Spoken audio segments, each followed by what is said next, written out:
नमस्कार। आज हम उपस्थित हैं क्षितिज किताब के पहला पाठ दो बैलों की कथा, उसके प्रश्नों को लेकर के। पहला प्रश्न है, कांजी हाउस में कैद पशुओं की हाजिरी क्यों ली जाती थी? क्यों ली जाती थी पशुओं की हाजिरी? एक, उनकी संख्या का पता करने के लिए कि उनकी संख्या कितनी है। दूसरा, उनकी सेहत को जांचने के लिए कि कोई बैल मर तो नहीं गया, भाग तो नहीं गया, उसकी स्थिति कैसी है। इसीलिए कांजी हाउस में कैद सभी पशुओं की हाजिरी ली जाती थी। हमारा अगला प्रश्न है, छोटी बच्ची को बैलों के प्रति प्रेम क्यों उमड़ आया? क्यों उमड़ आया था? क्योंकि छोटी बच्ची की माँ मर चुकी थी, उसकी सौतेली माँ थी।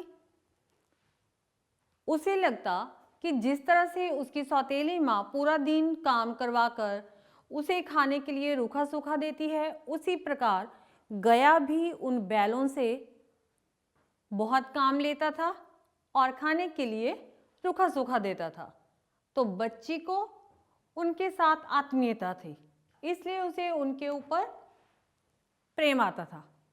हमारा अगला प्रश्न, कहानी में बैलों के माध्यम से कौन से नीति विषयक मूल्य उभर कर सामने आए हैं? कौन कौन से नीति विषयक मूल्य हैं? मित्रता नंबर 1, मित्रता के बारे में बताया गया। आज़ादी का मूल्य कि आज़ादी कैसे प्राप्त होती है, उसका कैसा मूल्य है। और एकता में शक्ति, एकता में शक्ति होती है, ये बताया गया है इस कहानी में। तो ये हमारे मुख्य नीति विषयक मूल्य उभर कर कहानी के साथ सामने आए हैं। चलते हैं हमारे अगले प्रश्न की ओर।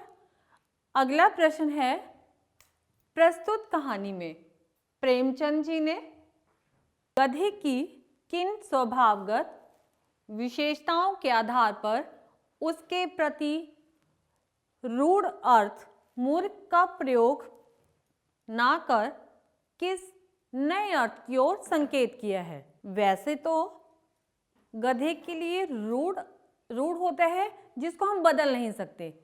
रूढ़ शब्द इसके लिए प्रयोग किया गया है मूर्ख का, लेकिन कहानी में इसकी नई परिभाषा दी गई है।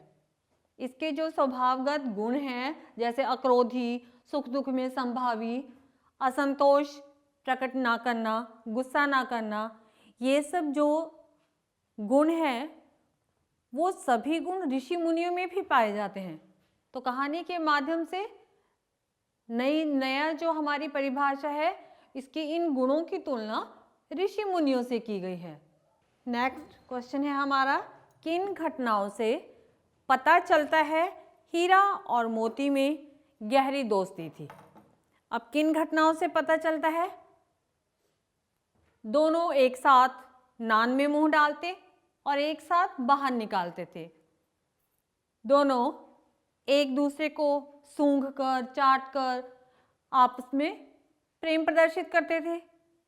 मटर के खेत में जब वो लोग पहुंचे और सांड से उनका मुकाबला हुआ तो एक साथ दोनों ने उसका मुकाबला किया। कांजी हाउस में भी इकट्ठे बंदी बनाए गए, वहां पर उन्होंने अपनी मित्रता का परिचय दिया। खुद आजाद न होकर के दूसरे पशुओं को उन्होंने आजाद करवा दिया और दोस्ती के लिए मोती हीरा के साथ वहीं पर रुक गया। ये कुछ ऐसी बातें हैं जो हमें बताती हैं कि दोनों में कितनी ज़्यादा दोस्ती थी। लेकिन औरत जात पर सींग चलाना मना है, यह भूल जाते हो। हीरा के इस कथन के माध्यम से स्त्री के प्रति प्रेमचंद के दृष्टिकोण को स्पष्ट कीजिए। प्रेमचंद जी स्त्रियों के प्रति सम्मान का भाव रखते थे। हालांकि उस समय स्त्रियों की जो दशा थी समाज में वो ठीक नहीं थी।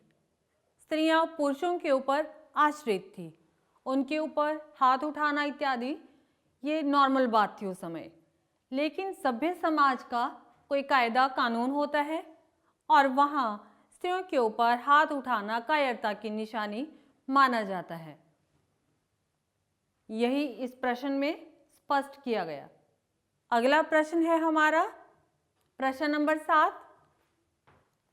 किसान जीवन वाले समाज में पशु और मनुष्य इनके आपसी संबंधों को कहानी में किस तरह से व्यक्त किया गया है? पशुओं और किसानों को। पशु किसानों के जीवन में बहुत महत्वपूर्ण है, दोनों एक दूसरे के पूरक हैं। हल जोतने, भार ढोने, बोझा उठाने, इन कामों में पशुओं का उपयोग किया जाता है। किसान पशुओं से बहुत प्रेम करता है और पशु भी अपने मालिक के लिए हमेशा तत्पर रहते हैं। अब हमारा अगला प्रश्न, प्रश्न नंबर 8। इतना तो हो गया कि 9-10 प्राणियों की जान बच गई, वे सब तो आशीर्वाद देंगे। मोती के इस कथन के आलोक में उसकी विशेषताएं।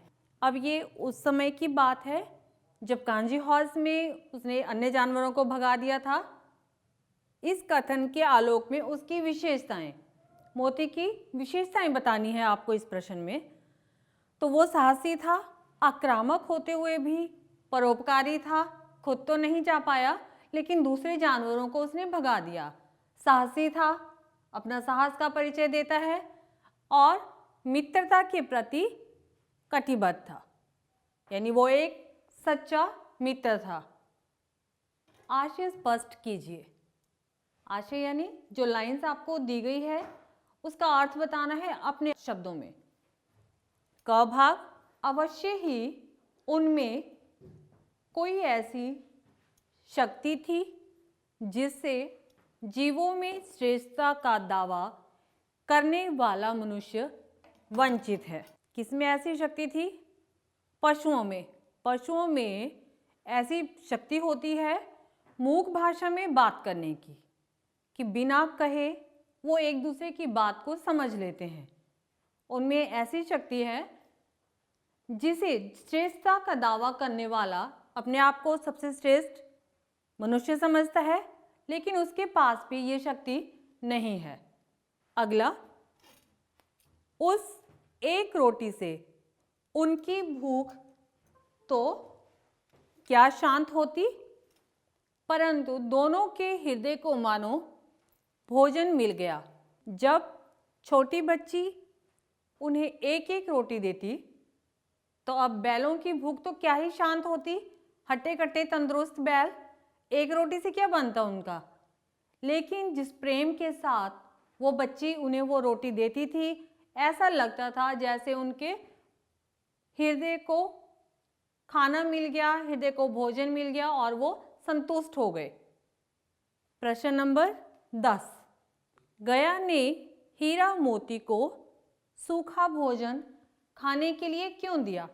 क्योंकि, अब साथ में आप भी सोचते रहेंगे, क्योंकि पहला ऑप्शन है गया पराये बैलों पर अधिक खर्च नहीं करना चाहता था।